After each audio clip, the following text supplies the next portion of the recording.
lihat, okey. Dia terdiri pada bahagian A dan bahagian B. Okey.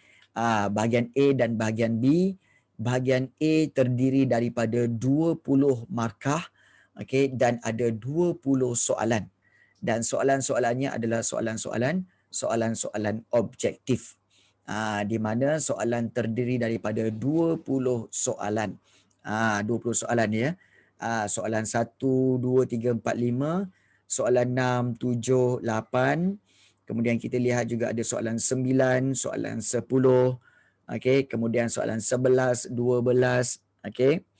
Kemudian kita teruskan dengan ada soalan 13, 14, 15, 16, kemudian 17, 18, 19 dan soalan terakhir ialah soalan yang ke-20. Baik. Habis saja soalan 20 bahagian A, maka akan diteruskan pula dengan soalan bahagian B. Okey, so kalau kita lihat bahagian B adalah soalan struktur. Di mana ada kamu kena menjawab soalan-soalan struktur. Okey, 40 markah di sini. Bermakna kalau kita lihat satu soalan di sini terdiri daripada 10 markah dan dipecahkan satu soalan tu pada A, B, C dan juga D. Kalau kita perhatikan, okey, soalan nombor 1 ini, okey, yang A 2 markah, B 2 markah dan B 4 markah, 2 markah dan C 4 markah. Total 4 campur 2 campur 2 campur 2 adalah 10 markah. So satu soalan di sini ada pecahan-pecahan dia semua 10 markah. Okey. Ini perlu ditulis perlu ditulis dalam bentuk ayat. Kamu tak boleh sebenarnya menulis dalam bentuk point. Jangan tulis dalam bentuk point. Ingat tu ya. Jangan tulis dalam bentuk point. Kemudian soalan 2 pun begitu juga. Okey, 2 markah, 2 markah, 2 markah dan 4 markah. Okey, so total adalah 10 juga.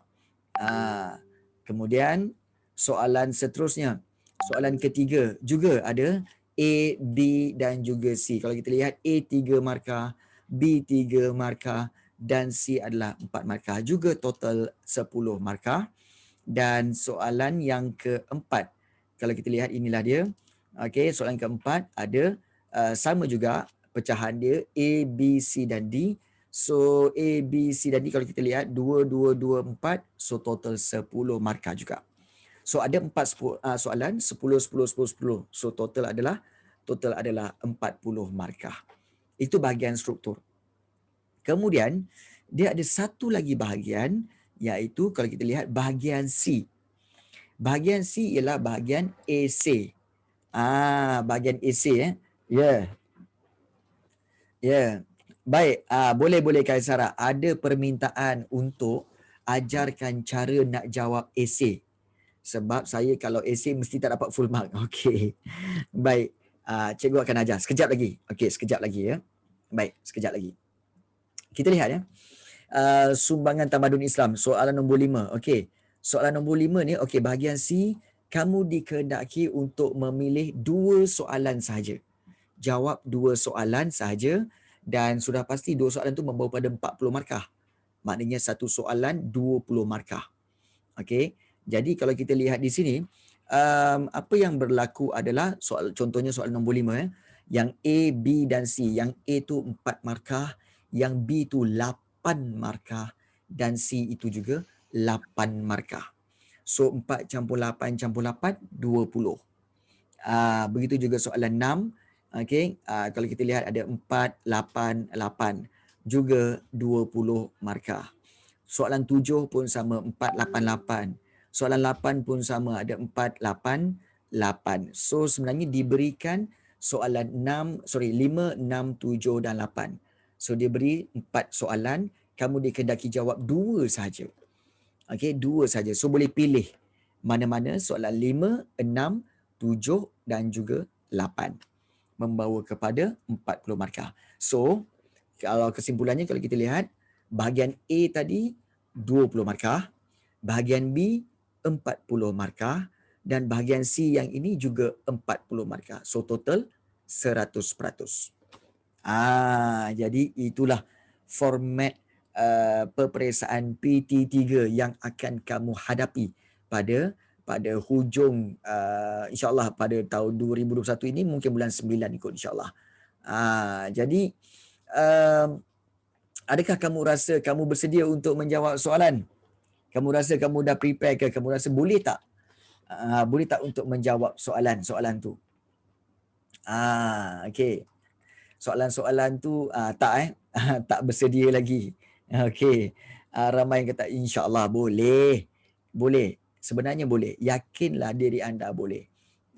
Boleh, tak ada masalah sebenarnya. Okey. Sebenarnya okey. Yang mana dulu kita nak bincang? Okey. Adakah kita nak bincang yang mana? Okey. Kamu nak belajar menjawab bahagian A ke, bahagian B ke, bahagian C? Mana satu dulu? Okey. Dan kata bahagian C. Aku dah agak dah. Bahagian B dan C juga. B dan C. Okey. Format permarkahan format permarkahan tu kalau kita lihat sebenarnya teknik dia begini. Okey, cikgu akan sharekan begini caranya sebenarnya. Okey, whiteboard cikgu sharekan whiteboard. Okey. Baik. Sekiranya okey, untuk katakan untuk soalan okey, soalan bahagian B dan C. Okey. Soalan bahagian B dan C sebenarnya kalau kita lihat okey, alamak terbahagi pula. Kan terbahagi pula sebenarnya. Okey. Baik, soalan bahagian B dan C. Okey.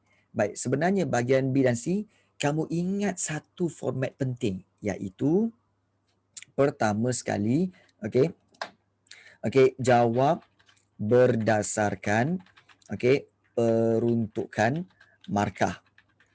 Penting sangat sebab kalau kamu lihat jawab berdasarkan peruntukan markah. Markah ada berapa? Markah biasanya ada 2 markah, kemudian ada 4 markah. Okey, kadang-kadang 3 ada 3 markah, kemudian ada 4 markah, kemudian ada 6 markah. Okey, dan kadang-kadang banyak juga yang 8 markah. Okey, ada 2, 3, 4, 6 dan juga 8 markah. So macam mana nak gunakan nak jawab soalan bahagian B yang 2 markah? Sebenarnya okey, jawab berdasarkan peruntukan markah kan. Ingat kamu kena tahu bahawa okey, kita boleh lihat di sini 2 markah ni sebenarnya adalah okey, senangnya sebenarnya apa tahu? Satu fakta dan juga satu huraian. Itu cara dia. Satu fakta, satu huraian, dapat 2. Kalau nak dua-dua fakta pun boleh. Okey, dua-dua fakta pun boleh.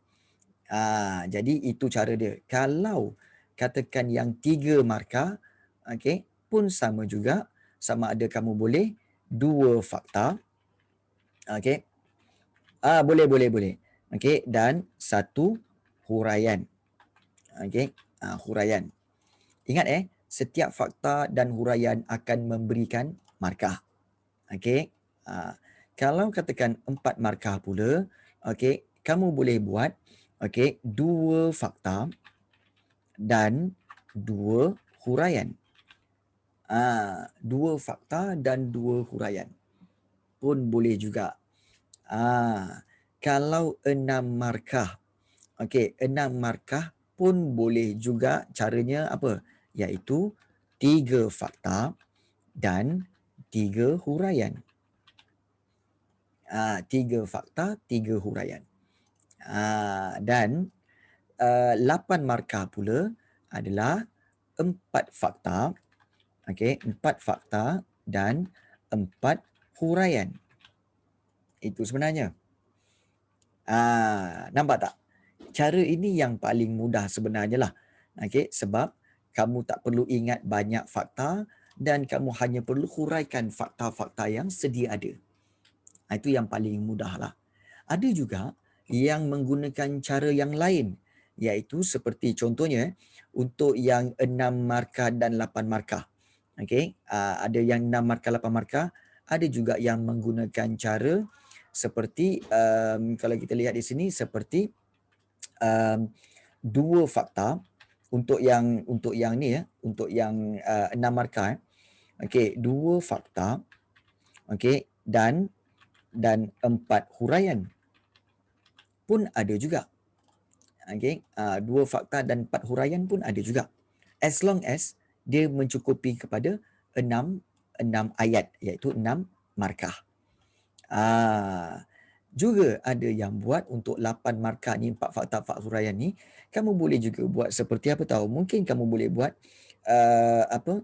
3 huraian ataupun mungkin 2 huraian, 2 fakta dan okey, 2 fakta kemudian dan 4 huraian, okey, dan juga ada 2 inference. Inference ni maknanya kesimpulan. Kesimpulan pun ada juga. Sebenarnya apa tahu? Kalau kamu kata macam tadi, kalau saya katakan, cikgu saya selalu buat soalan esei tapi sebenarnya jarang dapat markah penuh. Kerana apa? Kerana kekurangan isi yang kamu beri. Kadang-kadang kamu dah buat sampai 4 sampai ke 6. Okey. 4 sampai 6, tapi bila sampai 6 kamu lupa sebenarnya 8 markah. Jadi sebab tu kamu hilang 2. Nampak tak?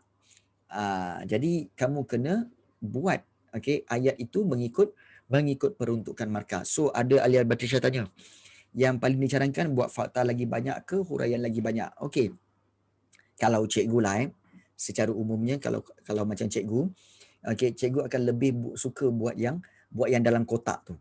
Iaitu 3 fakta, 3 huraian, 4 fakta, 4 huraian, sebab bila 1 fakta, 1 huraian senang.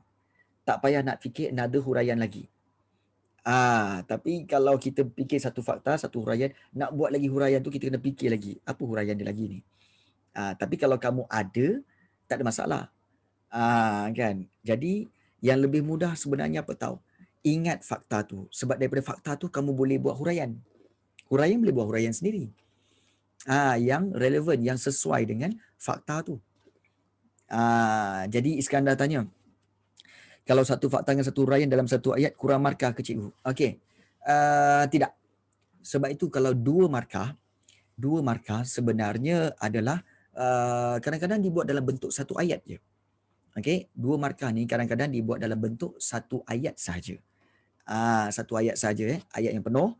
Jadi di situ akan memberikan kamu fakta dan huraian dan akan dapat 2 markah. Sebab kadang-kadang fakta dengan huraian kamu boleh sambungkan dia menggunakan apa? Menggunakan kata hubung kan? Seperti sebagai contoh ke, dan juga pelbagai lagi. Jadi itu sebagai panduan kamu. Panduan kamu bagaimana untuk mendapat markah yang banyak, iaitu pastikan ikut markah yang diberi. Jangan 2 markah kamu beri sampai 2 fakta sampai 4 fakta. No. Jangan. Ikut dia punya format. Bila 2 markah kamu bagi banyak-banyak tak guna juga. Inference tu maknanya macam kesimpulan. Kesimpulan. Maknanya kamu simpulkan fakta tu bahawa jadi begitulah contohnya ayat kamu, itulah sebagai contoh keamanan negara telah dapat dicapai dengan cara itu. Itu adalah satu kesimpulan ataupun inference. Tapi inference sebenarnya bagi cikgu, kalau kamu tak pandai buat inference, tak payah inference. Yang lebih mudah sebenarnya apa tahu? Lebih mudah, kamu boleh buat begini, satu lagi cara, iaitu untuk 8 markah ni, iaitu 2 fakta, dan juga ada 4 huraian dan juga ada 2 contoh. Contoh pun boleh. Contoh pun boleh. Jadi itu mencukupkan kepada 8 markah. Kadang-kadang kamu buat ayat kan contohnya apa? Sebagai contoh Melaka telah apa-apa. Jadi ayat contoh itu juga akan memberikan markah. Memberikan markah. Ya, contoh macam contoh peristiwa yang berlaku. Contohnya kalau soalan macam tanya apakah contoh, okey, bagaimana serangan fizikal yang dilakukan oleh Belanda ke atas negeri-negeri Melayu. Kamu boleh ceritalah, okey, serangan fizikal dilakukan dengan serangan-serangan, okey, ke atas negeri tersebut, iaitu serangan daripada darat dan juga serangan dari laut. Okey. Kemudian kamu buat sebagai contoh. Sebagai contoh, okey, Belanda telah menyerang, okey, menyerang Selangor, okey, melalui serangan daripada kapal-kapal laut. Okey, apabila Belanda ingin menuntut hak monopoli penguasaan biji timah. Itu contoh. Maknanya sebagai contoh, okey, serangan yang dilakukan oleh Belanda itulah. Itu ayat sebagai contoh. Okey. Jadi inference ni biasanya dibuat dengan ayat apa tahu? Kesimpulannya. Kesimpulannya. Okey. Biasanya dimulakan dengan ayat kesimpulannya. Okey, serangan tersebut telah menjadi permulaan kepada penguasaan Belanda terhadap perdagangan biji timah di Selangor. Contoh. Itu inference. Kesimpulannya. Macam tu. Jadi cikgu kurang syorkan inference sebab bukan semua orang boleh buat inference. Tapi yang cikgu syorkan ialah berikan fakta, huraian. Fakta, huraian. Fakta, huraian. Kadang-kadang ada fakta, huraian, huraian. Lepas tu fakta, huraian. Kemudian ada fakta, huraian, huraian. Kadang huraian tu bukan satu, huraian tu kadang dua. Pun boleh. Tak ada masalah. Jadi ingat kesimpulannya kan, kalau nak markah kesimpulannya, nak markah estimate lah, lebih kurang nak 6 ayat. 8 markah nak berapa? Nak 8 ayat. Kadang-kadang 8 ayat tu bukan betul-betul 8 ayat. Kadang-kadang jadi 4 ayat sebab 2 ayat kamu gabungkan kan menggunakan kata hubung. Jadi dia tak semestinya ayat-ayat tak. Okey, kadang-kadang kamu boleh gabung-gabungkan. Itu sebenarnya. Lebih isi boleh, tak ada masalah. Isi yang mana? Fakta ke huraian? Lebih huraian tak apa. Kena ada perenggan ke? Okey, kena ada perenggan. Sebaik-baiknya ada perenggan. Sebaik-baiknya. Kalau salah ejaan kurang markah ke cikgu? Tidak. Okey, salah ejaan dia tak potong markah. Kalau nama khas pun sebenarnya tidak. Okey, tidak. Dia tidak ada masalah tentang salah ejaan sebenarnya. Okey, tak ada masalah. Sebab ingat ini sejarah bukan BM. Ini sejarah bukan BM. Okey. Jadi bila sejarah tu yang penting isi poin dia dan juga fakta-fakta dia itu penting untuk kamu berikan. So jangan berikan dalam bentuk yang ayat yang kamu betul-betul rigid nak ejaan mestilah betul semua, tidak. Ini bukan BM. Ya, ini bukan BM. Ini sejarah. Jadi kena faham yang itu. Okey. Baik. Cikgu, kalau semua fakta boleh. Contoh kalau 8 markah. 8 markah ni 88 fakta. Boleh. Tetapi dia agak weird. Agak pelik. Tahu sebab apa? Sebab nanti kalau 8 fakta nanti, kamu akan gunakan penanda wacana apa semua. So takkanlah setiap fakta tu lepas satu ayat penanda wacana, lepas satu ayat penanda wacana. Dia nampak macam weird sikit, nampak macam kaku dan dia tak cantik. Okey. Dia tak cantik. Tak. Sebaik-baiknya taklah. Dia macam ni. Okey. Bayangkan kamu nak explain pada orang. Okey. Contohnya mungkin kawan kamu tanya, okey. Kamu akan tanya, okey, kawan kamu tanya, apakah sebab-sebab penyebaran COVID-19 di Malaysia? Okey, kamu pun cakap, penyebaran COVID-19 ni banyak. Yang pertama sebab PRN Sabah itu. Kemudian rakyat tidak jaga SOP. Seterusnya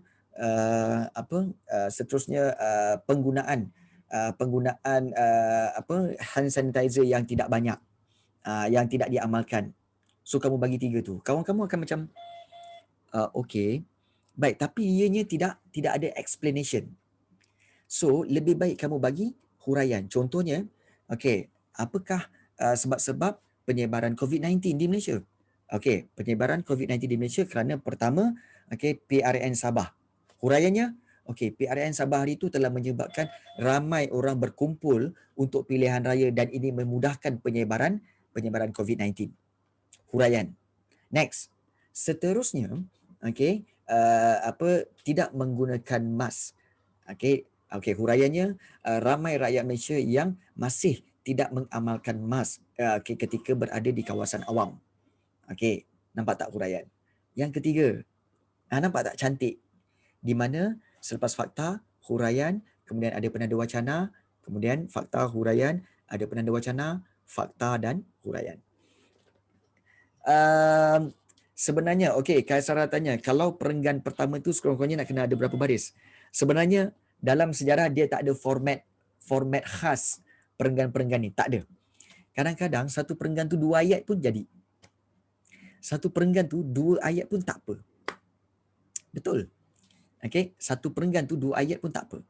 As long as ianya berfakta. Berfakta. Jadi, tak apa, cikgu akan sharekan macam mana cara nak buat kertas bahagian B dan C ni, iaitu yang berkaitan dengan teknik menjawab. Ya. Untuk 8 markah ni dia boleh berapa perenggan? Sebenarnya berapa banyak perenggan pun tak apa. Okay, as long as kamu memberikan fakta yang cukup. Fakta yang cukup. Dia tak ada mesti ada tiga perenggan, mesti ada 4 perenggan, tak ada. Dia tidak ada khusus tentang itu, tak ada. Sebab ini sejarah, bukannya bukannya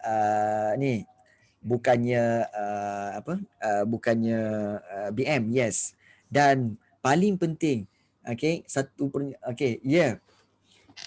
point boleh ke? Point tak boleh. Jangan. Satu perenggan pun boleh tapi tak cantik. Ya, Fariba. Ya, kalau boleh ikut ejaan yang betul. Ya, betul. Kalau boleh ikut ejaan yang betul. Ya, ejaan tu, perenggan tu mencantikkan saja. Ya, betul. Betul. Perenggan tu sebenarnya untuk mencantikkan sahaja. Ya, sebenarnya. Bukan untuk apa-apa, untuk mencantikkan sahaja. Baik. Sebagai contoh, baik, cikgu akan tunjukkan pada kamu. Satu, baik. Sekejap. Cikgu akan tunjukkan satu.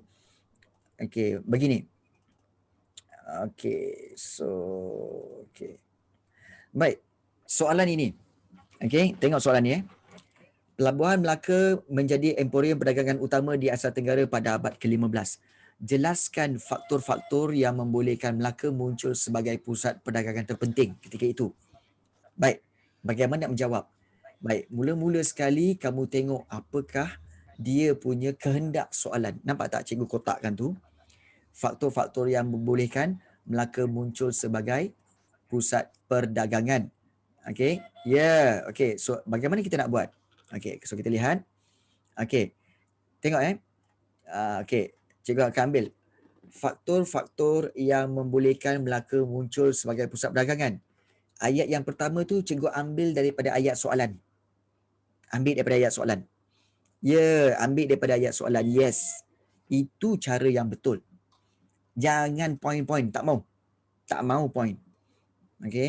Faktor-faktor yang membolehkan Melaka muncul sebagai pusat perdagangan adalah lokasinya yang strategik. Lokasi yang strategik, satu fakta. Kemudian disambung lagi. Tengok, cikgu buat ayat yang baru. Melaka terletak di tengah laluan perdagangan antara China dan India yang membolehkan pedagang singgah untuk berniaga dan bertukar barang. Ayat yang kedua adalah huraian. Nampak huraian? Cukup tak untuk 2 markah? Cukup. Nampak tak? Cara nak menjawab 2 markah. Ambil ayat soalan, kemudian buat. Ya, betul. Ya, betul. Betul Kaisara. Kena buat macam ayat karangan BM. Yes. Kamu tahu tak? Karangan BM yang kamu belajar daripada form 1 sampai form 5 semua tu, teknik menjawab pun semua, sebenarnya diajar kepada kamu supaya kamu gunakan teknik itu di mana? Di subjek-subjek lain, iaitu seperti di sejarah, kemudian juga subjek di pendidikan agama Islam, okay, dan subjek-subjek lain. Itu sebenarnya. Jadi no point kamu belajar BM, membina ayat lah apa semua kan, tetapi ya dalam GO apa semua kan. Tapi kan kamu tak gunakan kemahiran BM tu di subjek-subjek lain. Kena. Kalau perlu kena. Sebab kalau kamu tengok macam ayat jawapan cikgu ni, sebab yang nombor 2 tu, ayat nombor tu adalah huraian. Jadi sebab itu cikgu tak letak penanda wacana. Tapi kalau soalan yang perlukan 4 markah, 6 markah, yang ada 2 fakta, yang 4 fakta, selepas next huraian tu, fakta yang baru tu cikgu akan letakkan penanda wacana. Mesti letak penanda wacana. Baru teknik tu betul. Okey, baik. Boleh faham Boleh faham? Okey, boleh faham bagus. Okey, so kalau macam tu kita tengok seterusnya. Okey. Baik. Di sini dimentionkan iaitu fakta. Baik. Cikgu, kalau tak ambil balik ayat soalan boleh ke? Okey. Dia macam ni lah. Okey. Bila kamu bila kita nak memberi nak dapat markah yang baik, walaupun kamu mungkin tak ambil ayat soalan itu, okey, kamu terus kepada kerana lokasinya yang strategik apa semua kan, dia memberikan satu impression kepada pemeriksa bahawa kamu ini hanya inginkan markah tapi tidak mahu memberikan yang terbaik. Tahu? Impression pemeriksa penting sebab pemeriksa adalah manusia. Okey, manusia ni, pemeriksa ni akan lihat mana jawapan yang cantik, tulisan yang cantik, itu akan dia lagi suka untuk memudahkan dia beri markah. Macam contoh cikgu lihat macam kamu lihat kenapa cikgu buat ayat itu, ambil ayat yang awal-awal tu, ayat soalan supaya dia nampak cantik. Kemudian kenapa cikgu buat ayat yang baru, kenapa cikgu tak sambung selepas perkataan strategik? Supaya pemeriksa akan mudah nak semak. So pemeriksa tak perlu nak cari. Kan? Tak perlu nak cari mana pula lah fakta seterusnya. Mana satu pula lah huraiannya. Nampak? Jadi di sini memudahkan dia. Kalau kamu memudahkan pemeriksa, pemeriksa akan mudahkan kamu dalam memberi markah. Nampak tak? Cantikkan tulisan, jangan tulis laju-laju. Okey. Betul Iskandar. Yes, betul. Kalau tak buat tak apa, tapi kalau buat lebih baik, memudahkan, mencantikkan. Markah tetap sama. Kamu buat satu perenggan ke, kamu buat dalam bentuk point ke kan. Point tu akan tolak markah sikitlah. Okey, tapi kalau kamu buat dalam bentuk ayat kan yang cantik-cantik, okey, sebenarnya akan memberikan markah, tetapi dia impression yang tak baik lah, impression yang budak ni macam tak beria nak jawab. Kan? Jadi pemeriksa pun tak beria nak bagi markah. Kan? Adakah jawapan kamu salah? Tak. Jawapan tak salah. Kan? Kalau tak buat perenggan, tak adalah sampai tolak markah, tak ada. Kan? Tapi tak cantik lah. Macam apa tahu? Macam orang pergi kahwin, orang lelaki nak pergi kahwin, kan? Dia pakai baju Melayu, okey, kemudian pakai siap samping apa semua kan. Tapi dia tak pakai tanjak. Dia pakai cap. Dia pakai cap, golf cap tu, okey, tennis cap tu, okey, kemudian pergi nikah. Agak-agaknya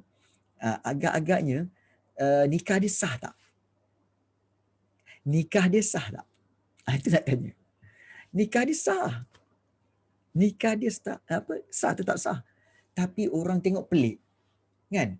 Orang cakap, Apa ni kan, pakai baju Melayu, siap samping apa semua, tapi pakai cap. Macam tak kena. Tapi kamu kata apa?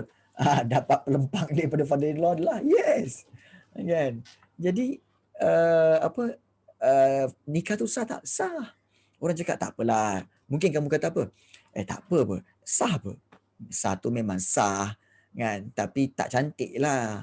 Kan? Apa? Macam tu lah. Macam apalah menjawab soalan pakai point. Apalah menjawab soalan tak ambil daripada ayat soalan. Kan tak cantik. Nampak? Itulah persamaan dia. Kan? Itulah. Okey, nasihat cikgu, okey, amalkan teknik begini. Okey, walaupun ianya nampak macam remeh, nampak macam susah, tetapi amalkan, mulakan daripada sekarang untuk menulis dalam bentuk ayat dan juga ada gap sedikit. Supaya apa? Kamu dah biasa buat. Dan ini akan insya-Allah akan memberikan markah yang lebih kepada kamu. Don't worry. Ikut taktik begini ya. Baik. Kalau kita lihat di sini, okey, cikgu mentionkan yang ini ada fakta, ayat pertama fakta dan seterusnya ayat kedua ialah huraian. Okey. Baik. Contoh lain, okey. Baik, negara kita, okey, soalan ini soalan kebat. Okey, soalan kebat memang ada memang ada soalan kebat. So, kita lihat di sini. Okey, contohnya negara kita telah banyak membangunkan pelabuhan-pelabuhan besar dan bertaraf antarabangsa. Antaranya Pelabuhan Tanjung Pelepas, Pelabuhan Pasir Gudang, Pelabuhan Kelang, Pelabuhan Pulau Pinang dan Pelabuhan Bintulu. Pada pendapat anda, bolehkah pelabuhan-pelabuhan yang diwujudkan di atas dapat menandingi kegemilangan yang pernah dicapai oleh Pelabuhan Melaka? Beri alasan anda. Kamu tengok ada 3 markah kat situ. Okey, 3 markah. Jadi bagaimana nak buat ayat ni? Okey, sebenarnya begini caranya. Okey, kalau soalan pada pendapat anda, ambil balik pada pendapat saya. Kena ambil. Okey, ambil pada pendapat anda, ambil pada pendapat saya. Pada pendapat saya, pelabuhan di negara kita mampu menandingi kegemilangan Pelabuhan Melaka. Jawab tu dulu. Okey. Kemudian baru diteruskan dengan, okey, nampak tak ada gap kat situ? Okey. Bahagian atas. Nak tulis. Ya, kalau boleh biarlah ianya positif. Okey. Kalau kita lihat nampak tak cikgu meletakkan satu penanda wacana. Hal ini disebabkan. Okey, hal ini disebabkan kemudahan yang disediakan di pelabuhan-pelabuhan ini adalah sangat moden dan memudahkan kapal pedagang dari seluruh dunia untuk singgah di sini. Itu soalan. Okey. Dan kemudian kalau ada idea lagi, boleh tambah lagi. Selain itu, nampak tak ada macam gap sikit. Okey, ada gap sikit.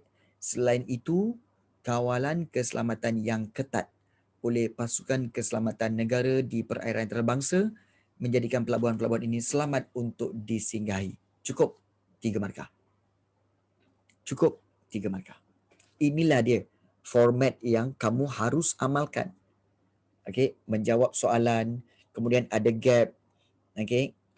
Dan juga biar perenggan tu nampak ayat, 2 ayat, 1 ayat, 2 ayat, tak apa. Tapi ini akan memudahkan kamu untuk mendapat markah. Memudahkan kamu untuk mendapat markah. Okey. So, inilah dia cara bagaimana kamu nak jawab soalan tu. Okey. Jadi itu sebenarnya cara-cara nak menjawab membuat ayat. Boleh faham tak? Ada soalan nak tanya? Kau mana tahu? So jelas Jelas. Itu sebenarnya bagus korang ni, mudah faham. Ada lagi yang lain ke? Nak tengok ayat tadi? Jelas. Oh, nak buat contoh. Nak tengok ayat yang tadi. Ayat tadi yang mana, Kaisara? Yang soalan 3 markah tadi ke? Yang soalan 3 markah tadi okey. Soalan yang 3 markah tadi. Okey. Iaitu yang okey. Oh, yang 2 markah tadi. Nak screenshot. Okey. Ada juga yang nak screenshot. Boleh. Tak ada masalah. Okey. Okey, baik. Yang ini okey. Okey. Ini dia. Okey, boleh screenshot Kertas apa? Cikgu percubaan PTT tadi. Okey. Oh, okey. Baik. Strategik. Okey.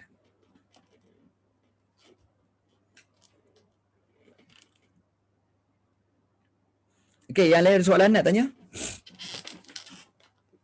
IC 48 markah tadi okey, kita boleh tengok.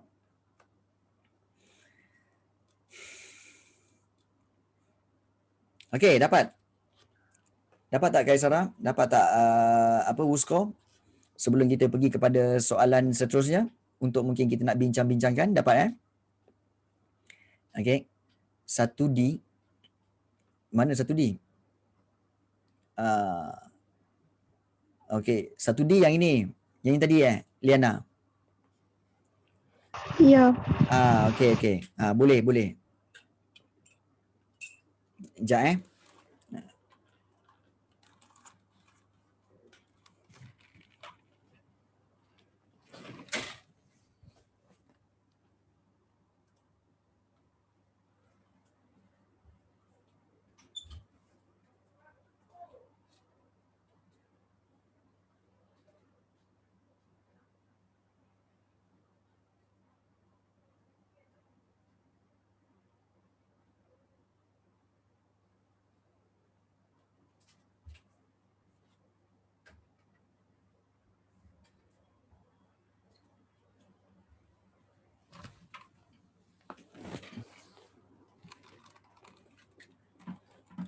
Okey, dapat Alright. Baik, Go. Okay, good. Okay, so ini berkaitan dengan menjawab soalan kebat. Okay, ada bentuk-bentuk lain yang cikgu boleh sharekan juga. Okay, sekejap cikgu sharekan lagi berkaitan dengan soalan-soalan bentuk-bentuk ini yang mana kalau kamu lihat soalan-soalan ini, okay, sekejap. Assembly Union berdakwah. Okey, baik. Okey, cikgu akan sharekan di sini satu soalan yang diambil daripada bab 8 tingkatan 1 yang ini Okey. Baik. Yang ini kejap. Okey, mana satu tadi? Okey, so kita akan lihat. Okey, baik, soalan yang ini Pada pandangan anda, mengapakah Nabi Muhammad SAW berdakwah secara rahsia? Okey. So, macam cikgu cakap tadi, kamu akan ambil ayat pada pandangan saya. Okey, pada pandangan saya, okey, kerana Islam baru dikenali fakta. F tu fakta dan bilangan penganutnya masih sedikit. Okey, nampak dia gabungkan dua fakta dalam satu ayat. Ia bertujuan untuk mengelakkan penentangan orang Quraisy huraian. Selain tidak mahu penganut Islam diganggu. Fakta kembali. Kemudian dia gap satu ruangan. Kalau kamu perhatikan, perenggan yang pertama dengan perenggan kedua tu ada satu gap. So dia buat satu lagi. Okey. Andainya Islam disebarkan secara terbuka, Nabi bimbang Islam dihancurkan fakta dan tidak dapat berkembang huraian. Selain itu, ia merupakan strategi Nabi, fakta, untuk menyebarkan Islam. Huraian. Hal yang demikian, ini yang ramai tanya tentang inference. Hal yang demikian menyebabkan agama Islam berkembang dengan pesat. Itu adalah inference. Maknanya kesimpulan. Okey. Kalau pada pendapat saya, ikut soalan. Kalau pada pandangan anda, kamu buat pada pandangan saya. Kalau pada pendapat anda, kamu buat pada pendapat saya. Senang cerita Aiman Haziq. Aiman Haziq. Senang cerita apa tahu? Jangan degil. Ikut soalan. Ni jangan degil. Cubit orang.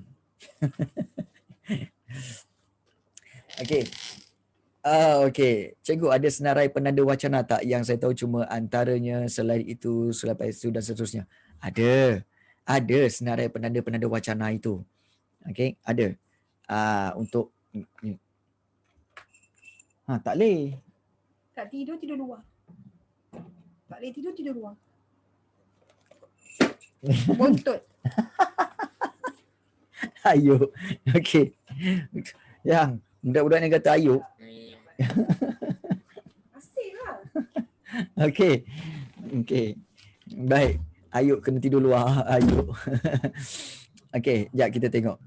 Cikgu boleh ke letak akhir sekali? Akhir sekali tak? Kita akhirnya. Bukan akhir sekali, akhirnya. Akhirnya. Okey. Baik. Seterusnya yang mungkin cikgu boleh sharekan, okey, soalan seterusnya yang ini. Kalau kita lihat bagaimanakah penyebaran dakwah secara terbuka dilakukan oleh Nabi Muhammad SAW? Okey, Nabi melakukan dakwah. Ambil balik ayat tu. Nabi melakukan dakwah dengan cara menerangkan tentang Islam kepada keluarga baginda setelah baginda, okey, itu huraian menerima perintah daripada Allah setelah turunnya ayat Quran. Bagi tujuan ini baginda telah bermusyawarah dengan para sahabat. Selain itu, okey, kita nampak ada satu gap kat situ ya. Ada satu gap. Okey, kita lihat Selain itu gunakan penanda wacana. Selain itu dakwah secara terbuka fakta kepada orang ramai huraian seperti di Bukit Safa, contoh C perbahasan, okey, iaitu F fakta lagi, perbahasan hebat berlaku antara Nabi dengan Abu Lahab huraian sehingga dakwah yang ingin disampaikan terganggu. Okey, nampak? Dengan dua ayat, okey, kamu full stop dan ada buat satu lagi perenggan. Kamu biarkan ada satu gap kat situ. Kemudian buat ayat lain, baginda mengadakan majlis ceramah di rumah Ali bin Abu Talib. Di dalam majlis ini Nabi telah menerangkan tentang ajaran Islam. Jadi nampak tak? Banyak apa yang kita lihat dekat sini, iaitu apa? Yang pertama iaitu mulakan ayat dengan mengambil ayat soalan pertama. Yang kedua, okey, pastikan okey selepas setiap fakta itu kamu buat dia punya perenggan. Okey, buat dalam bentuk perenggan. Kemudian ada yang ketiga ada gap. Yang ketiga ada gap. Kemudian yang keempat gunakan penanda wacana. Cukup. Okey, dia tak complicated macam BM. Okey. Musyawarah tu sebenarnya bermesyuarat. Musyawarah sebenarnya adalah dalam bahasa Melayu dipanggil mesyuarat. Dalam bahasa Arab musyawarah. Okey. Baik. Ini cara dia. Right. Ya. Izinkan saya pergi tandas sekejap. Nak apa? Nak pergi tandas sekejap. Allah kau ni kan. Pergilah. Kau ni. Pergi. Alright. Boleh faham tak? Ada yang tak faham ke? Ada yang tak faham ke teknik ni? Faham ke tak faham? Tu nak tanya dulu. Faham ke tak faham? Faham Boleh bagus. Itu yang cikgu nak supaya kamu sedar. Oh, selama ni mungkin kamu ada buat kesilapan di mana kamu telah menggunakan teknik point ke ataupun kamu tak gunakan penanda wacana ke. Jadi itu telah menjadi satu kelemahan bagi kamu. Boleh, tak ada masalah. Nak screenshot pula, dah lambat dah. Kan? Tadi screenshot kau tak nak. Kan? Betul. Jadi itu paling penting sebenarnya. Ada permintaan lain? Dah tadi. Okey, bagus. Okey, baik. Untuk itu, sekejap. Okey.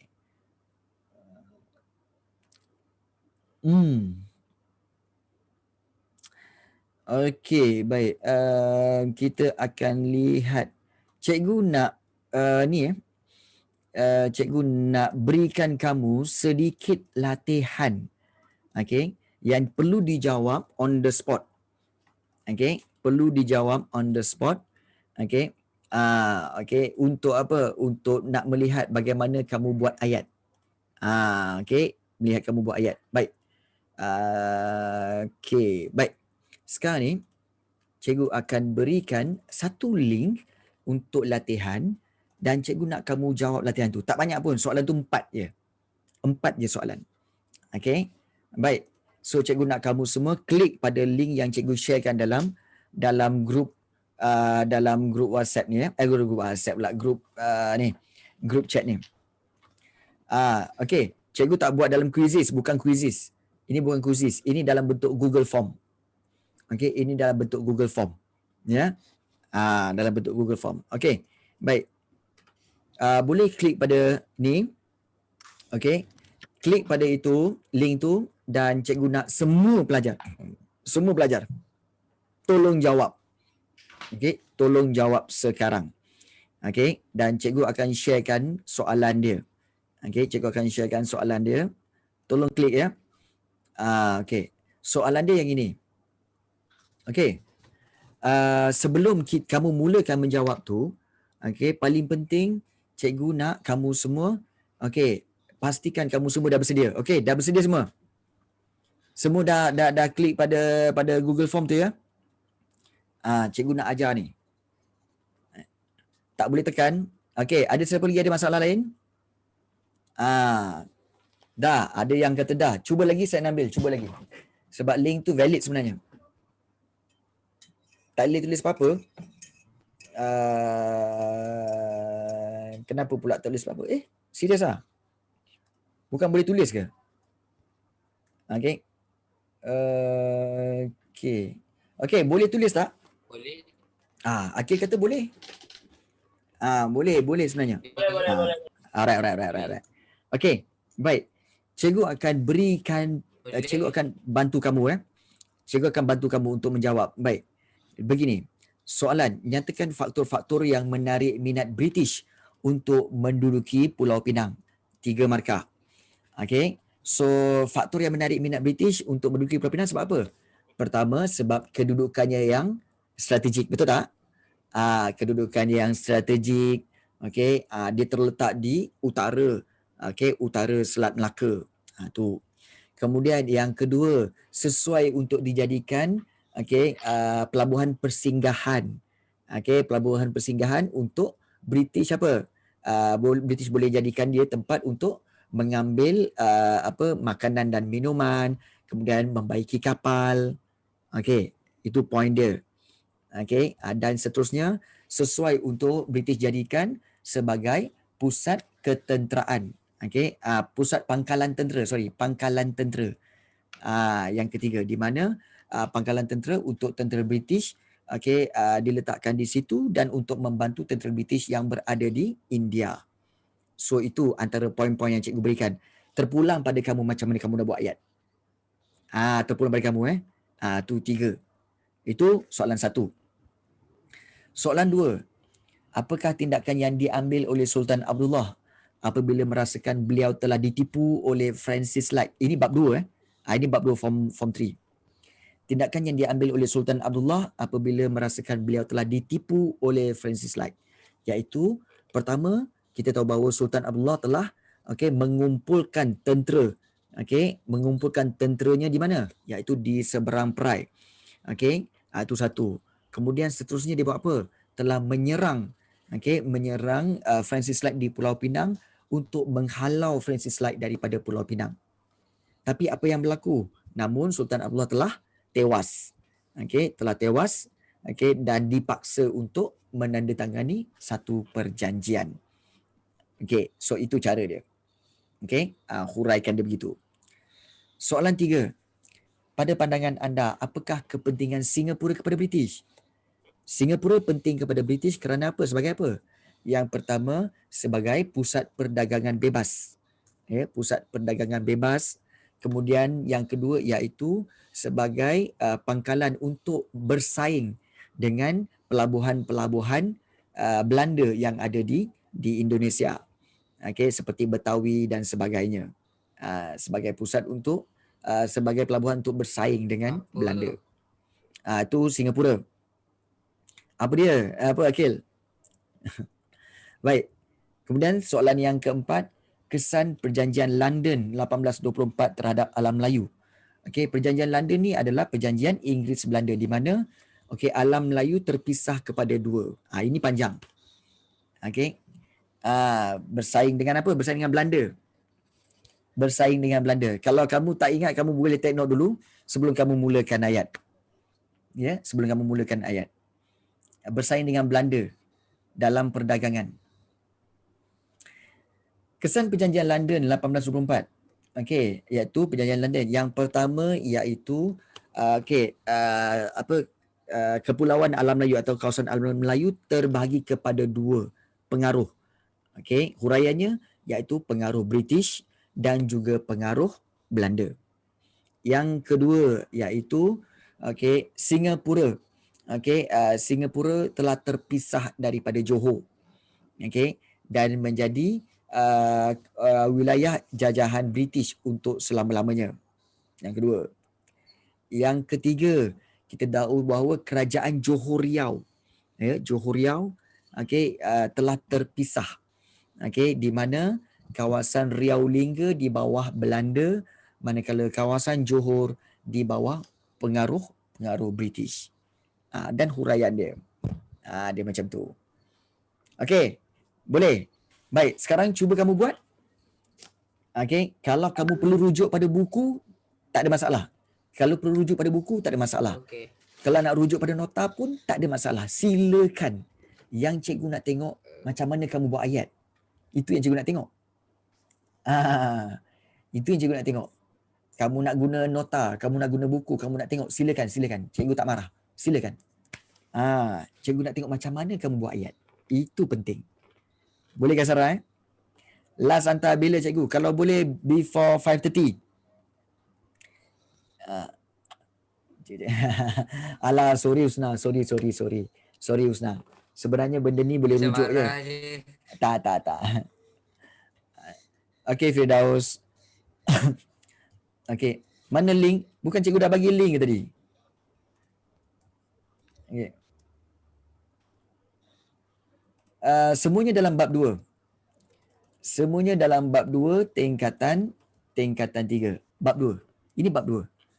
Dan untuk soalan 1 nombor 2, 1 dengan 2 kamu boleh rujuk yang bahagian yang Pulau Pinang. Okey. Soalan 1 nombor 2 boleh rujuk pada Pulau Pinang. Soalan 3 dengan 4 kamu boleh rujuk kepada perjanjian London. Dalam buku teks. Boleh, tak ada masalah. Cikgu nak tengok kamu punya cara menjawab. By 5:30, cikgu harap semua 52 orang ini telah hantar. Don't worry. Kan? Tadi poin soalan 4 yang last tu apa cikgu? Poin yang keempat. Soalan yang last tu berkaitan dengan perjanjian London tu. Baik. Satu lagi perjanjian London, Inggeris Belanda. Satu lagi iaitu Melaka. Melaka telah ditukarkan dengan apa? Melaka yang dahulunya di bawah pengaruh Belanda telah ditukarkan kepada Bangkahulu. Bangkahulu. Letaklah nama betul.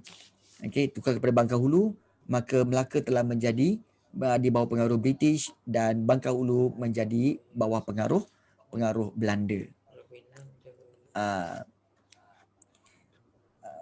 Soalan 1 dengan bab 2 masih lagi bab 2. Bab 2. Dan bab 2 iaitu bahagian yang Pulau Pinang. Bahagian yang Pulau Pinang.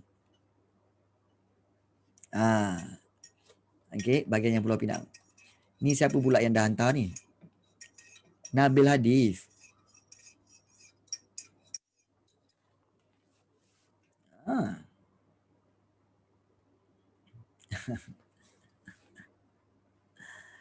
Nabil Hadif ada? Sorry terhantar. Cikgu terus buka tahu Nabil. Sekarang Nabil kamu buat. Ada ke soalan nombor 4 tu 8 markah kamu buat satu ayat macam ni. Nabil buat balik. Okey, buat balik. Okey. Cikgu padam yang ini. Cikgu padam yang ini. Okey.